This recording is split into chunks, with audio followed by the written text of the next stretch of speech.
7월 10일 화요일 황장수의 뉴스 브리핑 시작하겠습니다.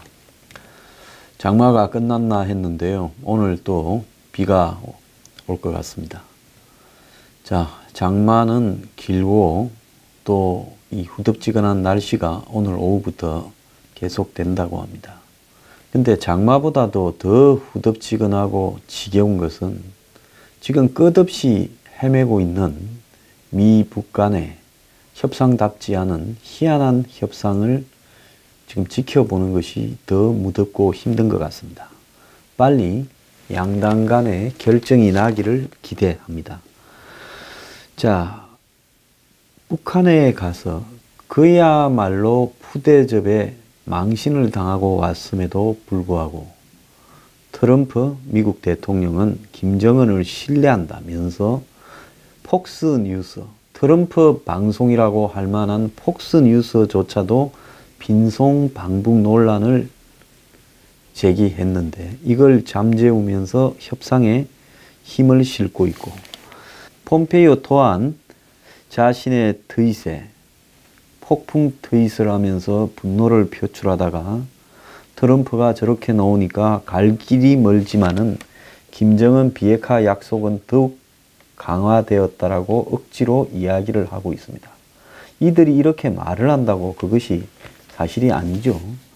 미국의 대부분 전직 관료들은 지금 미국과 북한의 허니문이 끝났다, 중국이 미국의 협상력을 떨어뜨리고 있다, 이렇게 말을 하고 있고요. 미 상원 의원들은 북한이 과거 각본을 그대로 답습한다, 한미연합훈련을 재개해야 된다라고 이야기를 하고, 공화당에서도 한미훈련을 재개하라고 이야기를 하고 있습니다. 자, 평양에서 자신들이 가서 어디에 자게 될지, 일행이 같은 장소에서 다 자지도 못하고 6명은 떨어진 다른 숙소에서 잤다라는 이야기도 있습니다. 평양 숙소도 모른 채 북으로 갔다. 평양을 뜰 때만 해도 폼페이오는 북이 선의의 협상 의지를 가지고 있다라고 또 자신의 보잘것없는 협상의 결과를 포장했었는데, 북이 뜬 지 5시간 만에 맹비난을 하자 자기도 의아하다면서 미국이 강도면 세계가 강도라고 이렇게 이야기를 했습니다. 이제 한미연합훈련 중단을 아주 싸게 북한에 던져줘 버렸기 때문에 미국은 김정은을 움직일 수 있는 지렛대가 없어서 고심이다.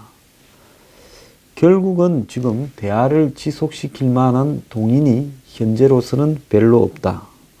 그래서 지금 나오는 이야기는 문재인의 운전석론, 한국의 문재인이 다시 중재를 해야 되는 것 아니냐는 소리까지 나오고 있습니다. 문 정부가 북미 조정에 적극 나설 때다. 지금 미국과 북한이 비핵화와 체제 보장의 선후관계에 대한 각자의 주장이 너무 강해서 견해차가 매우 커져 있다, 이렇게 이야기를 하고 있습니다. 자, 여기에서 문재인이 얼렁뚱땅 북한의 편에 서서 북한의 요구를 따라줬을 때, 판문점 선언의 내용이라는 것이 기본적으로 그런 거 아닙니까? 판문점 선언의 내용의 핵심은 올 연말까지 북한이 뭘 하는가 하는 것은 한반도 비핵화라는 말로 이렇게 비핵화를 언급을 했어요. 자, 트럼프도 그걸 따라서 한반도 비핵화라 했습니다. 애초 한반도 비핵화라 해서 북한이 비핵화를 하지 않을 명분을 던져준 장 본인이 문재인이고, 멍청한 트럼프는 그걸 받아서 그대로 수용했고 판문점 선언에 따라라는 말을 했습니다. 그래서 한반도 비핵화라는 것은 미국이 비핵화하지 않으면 북한도 비핵화하지 않겠다라는 이야기, 즉 한반도로 미국이 ICBM과 핵을 쏴 보낼 능력이 있는 부분을 비핵화하라. 이것은 북한이 기본적으로 미국이 핵 없애지 않으면 북한도 핵 없애지 않겠다, 이 이야기를 하는 겁니다. 그렇기 때문에 북한은 지금은 마치 북한의 비핵화를 이야기하는 말이 한반도 비핵화인 양 둘러대고 가고 있지만은 판을 깨야 될 시점에는 합의문을 한번 봐라. 한국하고 한 합의문이나 미국하고 한 합의문을 한번 봐라. 거기에 너네도 비핵화를 하지 않으면 우리도 비핵화하지 않는다라고 우길 명분이 충분히 들어있다는 겁니다.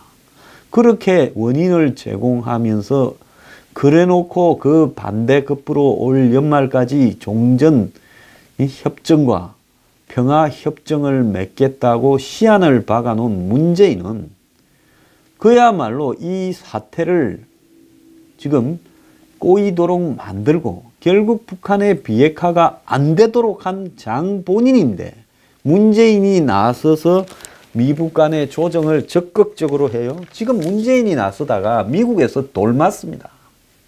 나설 일에 나서야죠. 사기로 중재한 것이 이제는 어떻게 돼요? 양쪽에서 돌을 맞는 사태가 벌어질 지금 상황이라는 겁니다.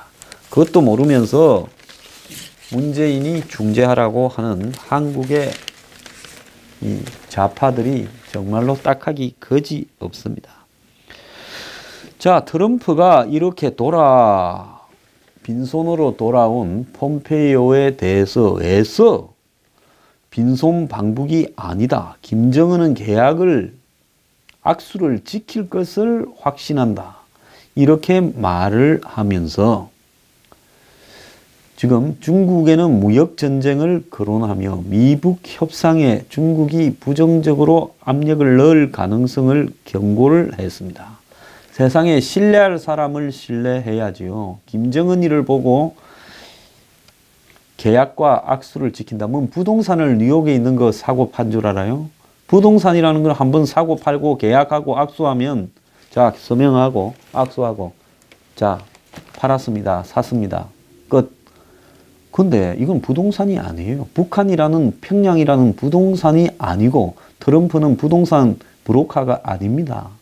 이거는 세상에서 가장 협상을 하기 어려운 눈만 뜨면 남을 속이고 체면이고 자존심이고 없이 뜯어내고 협박하고 하는 한마디로 갱스터 집단을 상대로 해야 되는 거예요. 갱이나 로브하고 계약서에 도장 찍고 악수한다고 그 약속이 지켜질 거라는 보장이 어디 있어요? 이 조폭들이나 건달이나 양아치를 보면 한마디로 을이라는 것도 없고 신이라는 것도 없습니다. 그래서 조폭, 양아치, 건달이죠. 그러지 않고 폭력을 쓰더라도 의리와 명분에 의해서 움직이는 사람들은 협객이라고 하죠. 협객, 유객이라고 하더니. 그 협객과 건달, 양아치의 차이는 뭔가 하면 그야말로 최소한의 명분이나 강호의 도리를 지키느냐 하는 거예요. 김정은이가 강호의 도리를 지키는 인간 같아요? 형제고 친척이고 척근이고도 누구든지 필요에 따라서 죽여버리고 등 뒤로 칼 찌르는 인간인 겁니다. 나이가 어리지 더러운 것을 배우기는 이미 지구상에서 이 자를 따라갈 수 없을 만큼의 지저분함과 더러운 것을 어릴 때부터 배운 친구예요. 자, 그런데 트럼프가 이런 친구를 상대로 해서 김정은이 서명한 계약, 악수를 지킬 거다. 자, 또 트럼프 빠드는 이래 이야기를 합니다. 계속 이렇게 말을 해서 어느 날 김정은이 그래도 안 지킬 때는 그를 그냥 두지 않으려고 그런다. 트럼프가 김정은을 그냥 안 두면 어떻게 할 건데요? 자, 북한의 입장에서 한 2년만 더 가면 핵무기가 200개가 넘을 거고 ICBM 기술이 거의 정교해져서 거의 미국 수준에 도달할 거고 이제 SLBM까지 개발되어서 바다 밑에서 어디에서 날라올지 모를 거라는 겁니다. 자, 혹자는 이렇게 이야기를 해요. 북한이 대형 잠수함을 건조해서 거기에 SLBM을 쏘더라도 일본의 초계기나 이 초계 기능, 미국의 기능이 다 적발할 수 있다라고 이야기를 합니다. 자, 우리가 여기서 미국의 기술 만능주의나 군사력 만능주의, 트럼프 올마이티, 전지전능설 이런 것들이요. 얼마나 허황한가. 지금 북한이라는 저런 거지 나라 하나를 손을 보지 못하면서 끌려다니는 오늘날 미국의 실체가요. 아무리 뛰어난 기술력을 가지고 있어도 그 기술력이나 군사력을 가지고 결단을 통해 정리할 수 없는 리더십이나 내부의 합의 수준이라면 그건 별 크게 의미가 없는 겁니다. 자, 미국이 전 세계의 분쟁 지역에서 손을 떼면서 시리아 내전을 사실상 러시아의 손에 던져줬고 이란과 핵 협상을 깼다면서도 이란에 대해서 손을 쓰지 못하고 있고 이란이 호르무즈 해협을 봉쇄하겠다라는 협박까지도 지금 하고 있어서 유가가 올라갈 원인이 되고 있다고도 합니다. 이름에도 불구하고 미국은 이란에 대해서 협상을 깼으면 그 뒤에 도발하면 공격을 하겠다라는 계획도 없이 협상을 깨버립니까? 차라리 그냥 지저분하게라도 관리해 가는 게 낫죠. 자, 그래서 오늘날 미국이 가진 수준에 대해서 우리가 너무 과대평가를 하고 그것이 마치 어마어마한 군사적 제국주의적 지배력을 가지고 있다. 그렇게 봐서는 안 되는 거예요. 미국의 군사력이 엄청나고 기술력이 엄청나요. 문제는 뭔가 하면 그렇게 엄청난 군사력과 기술력을 지속적으로 유지할 경제력이 미국에 지금 어려운 상황이다. 해군에 모자라는 기본적인 배들을, 군함들을 신축할 기능이 없어서, 능력이 없어서 미국의 이지서함들이 과부하가 걸려서 대서양에 갔다 태평양에 갔다 인도양에 갔다 하다가 지난번에 충돌 사고가 여러 번 일어났던 겁니다. 그래서 여러 명이 죽었죠. 첨단 이지서함이 충돌 사태가 이루어질 정도로 미국의 해군의 과부하가 지금 감당이 불가능한 수준까지 가고 있어요. 미국이 이것을 지속시켜 갈 전비를 지금 마련 못하고 있어요. 군대는 전쟁을 항상 대비해야 되는 거예요. 전쟁이 일어났을 때 미국이 뒷감당을 할 재정적 상황이 못 되고 전쟁을 일으킨 대통령은 무조건 재선이 거의 불가능하게 될 거라는 겁니다. 그냥 전쟁을 일으켜서 한 이틀 만에 이겨버린다 하면 끝나겠지만은 전쟁을 일으킨 뒤에 초반에는 이기는 것 같은데 뒤에 지겨운 보복과 테러전에 돌입하게 되면 그때부터는 표 떨어지는 겁니다. 그래서 미국에 누구도 이런 부분을 결정하기가 어렵게 되어가고 있다.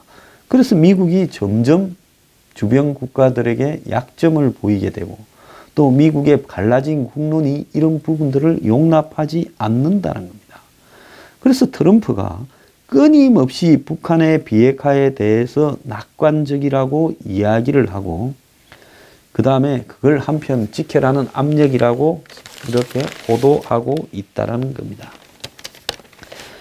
자, 지금 미국의 언론과 전문가들은 대북 협상 결과에 대해서 이제 일제히 비난을 하고 나왔습니다. 제가 그랬잖아요. 폼페이오가 미북 정상회담을 하기 전에 2번 갔을 때는 별 문제가 없겠지만은 미북 정상회담을 사인을 하고 그로부터 한 달쯤 만에 열린 3차 방북은 명확하게 성과를 가지고 나오지 못하면 미국에 의해 언론, 전문가에 의해서 초토화가 될 거라고 이야기를 했습니다. 미 상원 정보위원회의 로이 블런트 의원은 MBC 방송에 나와서 트럼프 대통령이 한미훈련을 중단한 것은 실수라고 말을 하면서 우리의 동맹국인 한국과 상호 운영 능력을 포기하겠다라는 것을 매우 반대한다고 말했습니다. 주한미군을 주둔시켜 놨으면 이 주한미군을 전시에 대비해서 운영 능력을 높여가야 되는데 그걸 포기한다. 이것은 아주 잘못된 거라면서 트럼프, 매티스, 폼페이오는 협상이 늘어진다고 생각되면 훈련을 즉각 재개해야 된다. 이렇게 말을 했고요. 자, 공화당의 상원 의원이 이렇게 말했어요. 민주당도 아니고요. 또 상원 군사위원회의 조니 어니스트 의원도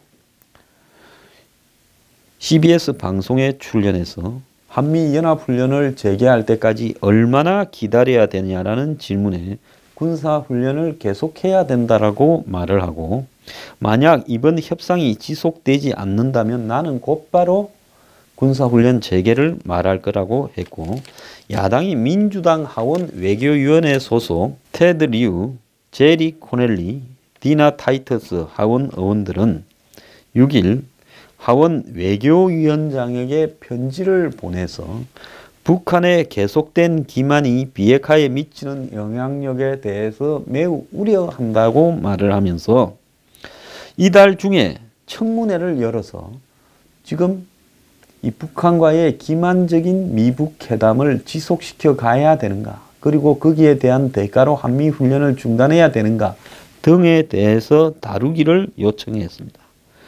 북한이 핵과 미사일을 은폐하고 있다라는 보도가 잇따르면서 북한의 비핵화 약속을 믿을 수 없다라는 이야기가 여러 군데서 나오고 있고요. 여당 내의 회의론과 야당의 경계론이 합쳐지면서 트럼프 행정부가 조만간 새로운 돌파구를 마련하지 못하게 될 때 대북 압박에 대한 미 의회의 요구, 즉 이제는 틀렸다, 대북 압박으로 선회해라는 요구가 커질 거라고 지금 해석되고 있습니다. 자, 지금 미국에서는 폼페이오의 빈손 방북 이후에 플랜 B에 대한 이야기가 매우 커지고 있어요. CNN 방송은 미국 백악관과 국무부가 적어도 8월 말까지 지금 이 성과를 비핵화에 대해서 내지 못하게 된다면, 즉 북한의 비핵화에 대한 구체적인 내용이 나오거나 아니면 비핵화 시간표가 마련되지 못한다면 한미연합군사훈련을 다시 재개해야 된다고 보도를 했습니다. 8월 말이라 그랬어요. 다음 달 말까지 그게 안 되면 훈련을 해야 된다 하고 이야기가 나오고 있습니다. 자, 대북 강경파인 린지 그레이엄 의원도 지금 한마디를 했는데 폭스뉴스에 나왔어요. 중국이 북한에 강경한 노선을 취하라고 압박했을 가능성이 있다라고 이야기를 했고, CNN은 폼페이오의 이번 방북이 미북 간의 외교적 단절을 초래했다면서 북한과 미국은 같은 페이지에 있지 않은 점이 분명하게 드러났다. 즉 서로 생각하는 내용이 다르다. 그래서 합의문을 해석하는 입장이 완전히 다른 것 같다라는 이야기죠. 자, 그러면서 이 미국 정부는 현 단계에 지금 북한과의 협상을 끌어가는데 방점을 찍고 있지만은, 즉 미사일 엔진 시험장 동창리 폐기를 미국은 기대를 걸면서 그걸로 또 한두 달 더 끌어가려고 하고 있어요. 그렇지만은 미국 의회에서 그것이 과연 북한의 비핵화에 대한 성의 있는 이벤트가 될 거라고 평가하지 않고, 그걸 가지고 끌어가려고 하면 아마 미국 의회의 강한 비난에 시달릴 거라고 보고 있습니다. 그래서 지금 미국은 북한에 대한 제재와 압박을 다시 재개하는 플랜 B로의 입장이 매우 지금 요구되어져 가고 있다는 겁니다. 심지어 미국에서는 김영철이 이튿날 아침에 협상에서 폼페이오에게 니 잘 잤냐 물은 거는, 우리가 알고 있는 거를 생각하는 걸 네가 다 안다면 네가 밤에 잠을 잘 수나 있겠느냐, 이런 이야기를 한 것으로 해석까지 하고 있습니다.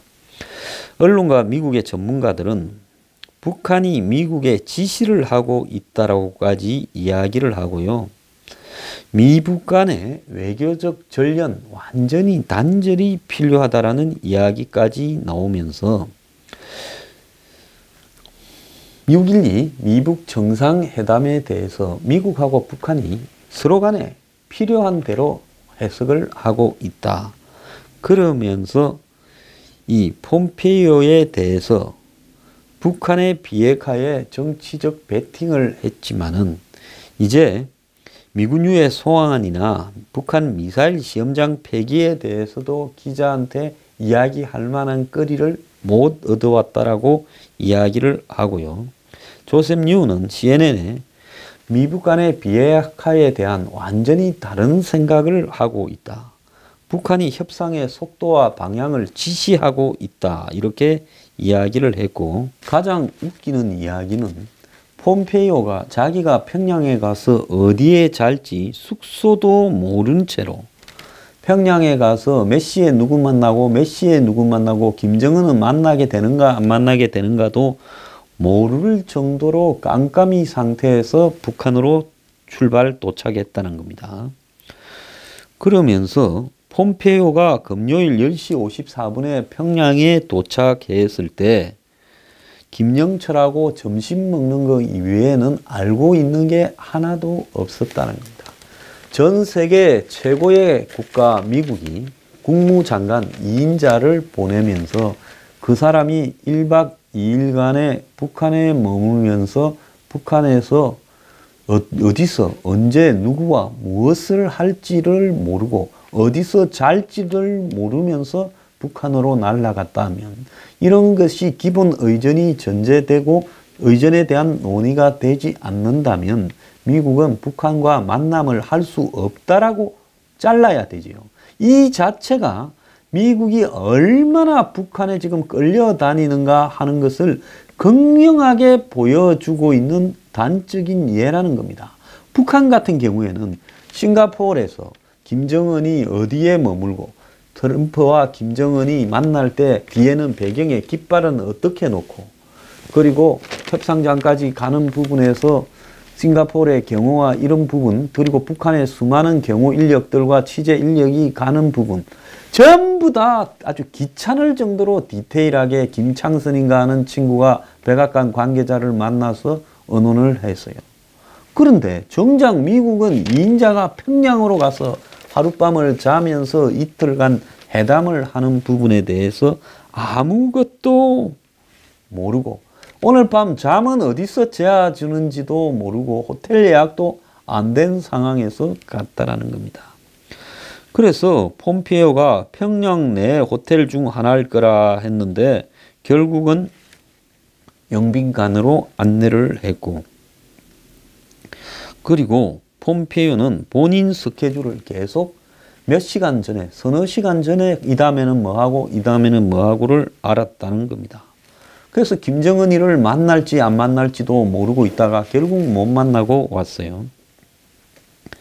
자, 북한은 미국 이 대표단에게 푸아그라, 칠면조 요리, 수박, 아이스크림, 콜라 이런 것을 호화롭게 제공했다고 하는데 방북 이틀째 아침까지 전날 먹은 식사가 배가 꺼지지 않았다는 겁니다. 그래서 이틀째 아침에는 폼페이오는 그냥 토스트와 치즈 몇 조각 먹고 끝냈고 숙소 방마다 과일 바구니, 포도, 오렌지, 이런 바나나가 가득했고 일행이 방을 비울 때는 빈 과일을 채워줬고 또 백화원이라는 영빈관에는 아주 이쁜 여자들이 이상한 한복을 입고 접대를 했다고 합니다.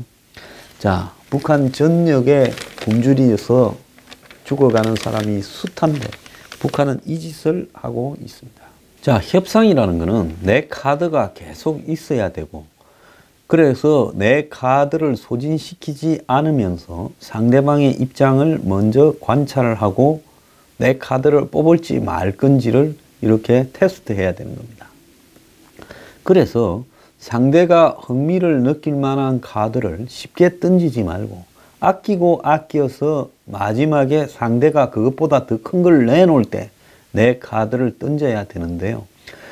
거래의 기술이라는 책을 써서 내한테 맡겨봐라. 나는 협상 안 하는 세계적인 천재다 하면서 큰 소리를 치던 트럼프가 제가 전에 뭐라고 했습니까? 제가 전에 뭐라 했습니까? 뭐 황장수가 지자랑을 한다는데 그건 상기시켜드리는 이야기예요. 제가 자랑해서 뭐 할 겁니까? 정치하겠습니까? 뭐 하겠습니까? 제가 전에 뭐라 했는가 하면 트럼프가 미국의 백인들 만나서 부동산을 팔거나 협상을 하는 부분에는 달인이지만은 아시아의 최고 꼴등인 한마디로 조폭 집단 같은 패밀리 비즈니스 3대 김정은이를 만나서는 트럼프의 거래 기술이 통하지 않을 거고 한번 식겁을 할 거다라고 이야기를 했습니다. 지금 식겁을 하고 있어요. 책에 쓴 거는 하나도 안 통하고 있어요.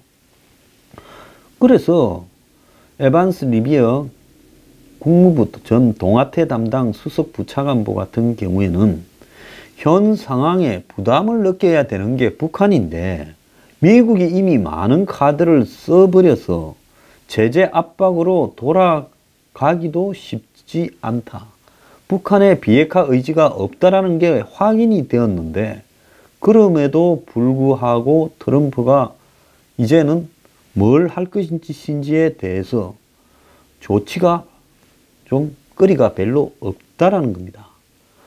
트럼프는 이 북한의 지도자에게 직접 현재 과정은 비핵화를 다루는 거지 다른 소리 하지 마라. 그래 유엔이나 이런 건 아예 협상에 넣지를 말았어야 되는 거예요.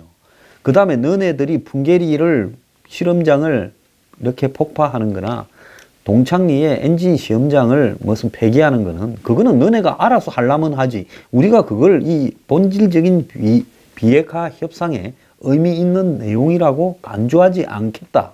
너네는 정확하게 미국에 지금 신고할 핵무기와 ICBM의 리스트부터 내고 그 다음에 이걸 어떻게 폐기할 건지 방법론을 제시를 하고 그 다음에 사찰 검증단을 언제 어떻게 받아들일 건지를 이야기를 하라. 그 외에 너네들이 뭘 없앤다 닫는다 우리가 하라 했냐. 그거는 너네들 입장이지 우리가 관심거리는 아니다. 필요 없는 거 폭파하고 폐기하는 게 마치 대단한 것처럼 이야기를 하지 말고 미군의 유해 문제는 그건 나중에 너네하고 우리하고 신뢰관계가 다 회복된 다음에 하자라고 했어야 되는 겁니다. 그런데 미국이 원하는 거는 앞에 말한 핵심 세 가지다라고 했어야 되는데 트럼프가 처음부터 무슨 북한이 핵실험장을 파괴하니 동창리 엔진 시험장을 문 닫기로 했니 한미연합훈련을 중단하니 미군 철수를 원한다느니 한미훈련이 도발적이라느니 종전협상도 곧 논의할 거니라고 떠들어대면서 그 참지 못하는 트럼프의 가벼움. 저런 자가 협상의 달인이다. 저런 자는 협상에 가면 개떡이 나게 돼 있어요.